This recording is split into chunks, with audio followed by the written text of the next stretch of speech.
O amigo sabe, o estado do Amazonas é um estado muito importante para a vida brasileira. Nós tiramos daqui 8% da produção industrial do país. Aqui está o bioma mais sensível e cobiçado do planeta Terra. E aqui você tem distorções muito graves, um estado riquíssimo, com potencial absolutamente extraordinário e não está explorando devidamente. Veja o que tem acontecido, por exemplo, lá no Alto Solimões. O Brasil e o mundo estamos socados por conta daquilo hoje ser praticamente um território dominado pela holding do crime. Potencial extraordinário de industrialização do interior, a base biotecnológica que pode fazer uma nova farmácia, uma nova química, uma nova tecnologia de alimentos e até energia de biomassa. Tudo isso é um acervo extraordinariamente importante que só vai virar realidade positiva para o nosso povo se nós tivermos uma política que dê oportunidade. E isso é o que nós queremos com a Carol e com o Luiz. Os dois são aquilo que pode ser de melhor qualificado em termos de qualidade moral, de qualidade intelectual e de compromisso com o Amazonas e com o Brasil. Veja, ninguém viria fazer uma indústria em pleno coração do Amazonas se não fosse uma política pioneira de incentivos fiscais que lá atrás nós montamos no Brasil e que esses desastrados que administra o Brasil ao longo dos últimos anos têm procurado destruir.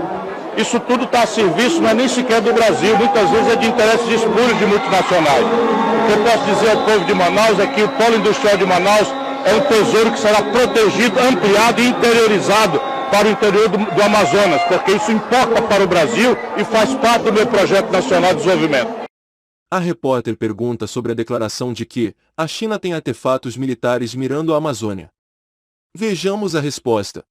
Veja, são informações que eu apenas relatei em função de informações que eu recebo de que chineses e russos estão assessorando a Venezuela e em certo momento o Bolsonaro andou querendo ser, vamos dizer, instrumento de uma política equivocada do governo Trump. É naquela data que eu tive a informação sensível de que artefatos bélicos, chineses que estão na Venezuela, isso não é responsabilidade dos chineses, é da Venezuela, teriam acertado suas miras para Manaus. Eu apenas denuncio isso esperando que isso seja mentira, porque nós não aceitaremos isso em nenhuma hipótese.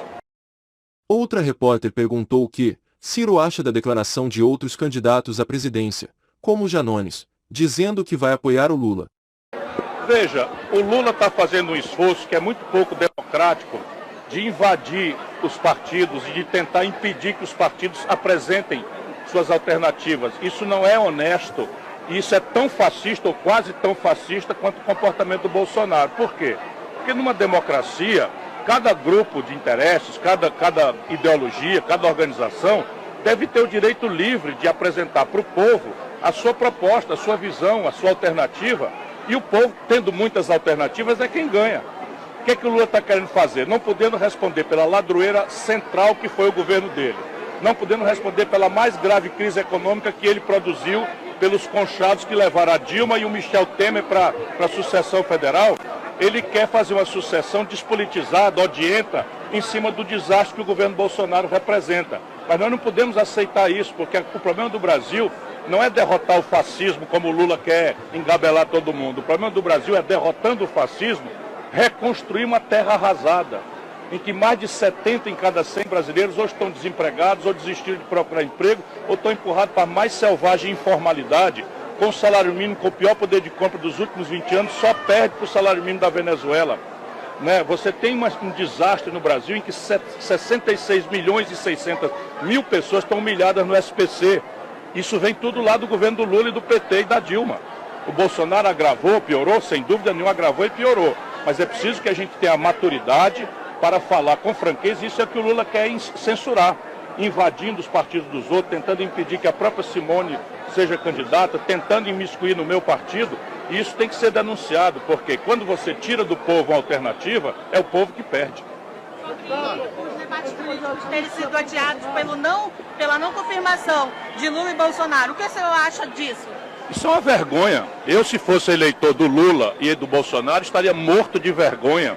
Como é que o Lula, de dentro da cadeia em 2018, entrou na justiça para forçar a mão para ir para os debates, e agora que está livre, leve e solto pelas bobagens que o Sérgio Moro fez, se recusa a debater, se igualando nisso ao Bolsonaro, que o Bolsonaro não tem nada na cabeça, mas o que o Lula está fazendo? Está querendo tirar do povo brasileiro o direito de conhecer as causas do grave problema que aflige a maioria do nosso povo e tirar, mais do que tudo, a condição da gente mostrar que há caminhos alternativos para retomar o desenvolvimento do Brasil, restaurar a condição de emprego, melhorar a condição de salário, de renda, qualificar as políticas de saúde e educação, que é o que o Projeto Nacional de Desenvolvimento, que eu apresento ao povo brasileiro, oferece, dizendo de onde vem o dinheiro, qual é o prazo, como é que... Não é para isso que a política devia servir?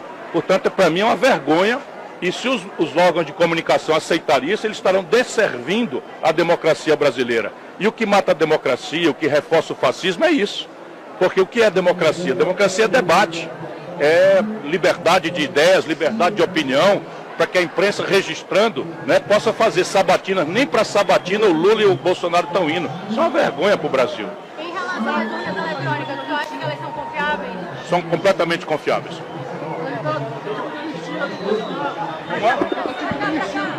A anistia, ele não está nem condenado ainda, rapaz. Vai ser ainda. Um repórter perguntou como resolver o problema da ausência do Estado na Amazônia, que já resultou até na morte de pessoas. Olha, nós precisamos fazer um projeto nacional de desenvolvimento que prevê para a Amazônia o zoneamento econômico e ecológico. A ideia de que a gente aqui, junto com a Amazônida, com o Instituto Amílio Gueldi, com o INPA, com a inteligência política do Estado e da região, que nós possamos validar de uma forma muito poderosa, pela qualidade, um desenho do território, o que é que pode e o que é que não pode.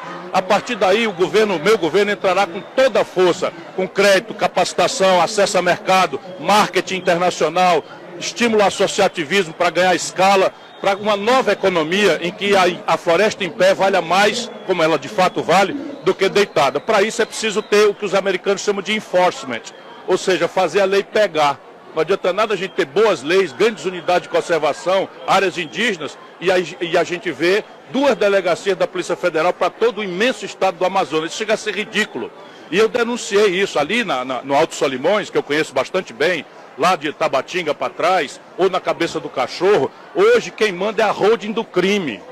O governo Bolsonaro destruiu as estruturas de comando e controle, ICMBio, o IBAMA, a própria FUNAI, e as Forças Armadas estão sem nenhuma capacidade operacional. Por isso é preciso restaurar com grande ênfase tudo isso. Outro repórter perguntou o que Ciro acha da possível privatização da refinaria de Manaus. É tudo roubalheira, que ninguém duvide, é tudo roubalheira. Venderam a Landulfo Alves, lá na Bahia, pela metade do preço que ela vale e por 1/5 do preço que ela gastaria para ser construída. Só para você ter uma ideia do assalto que está se produzindo aos cofres do povo brasileiro. Mas no dia seguinte, para que o Manauara saiba disso, o Amazônida saiba disso, no dia seguinte o diesel da Bahia virou imediatamente o diesel mais caro do Brasil. Por quê? Porque a Petrobras tem um monopólio e ela não ia fazer uma refinaria para concorrer com ela mesma.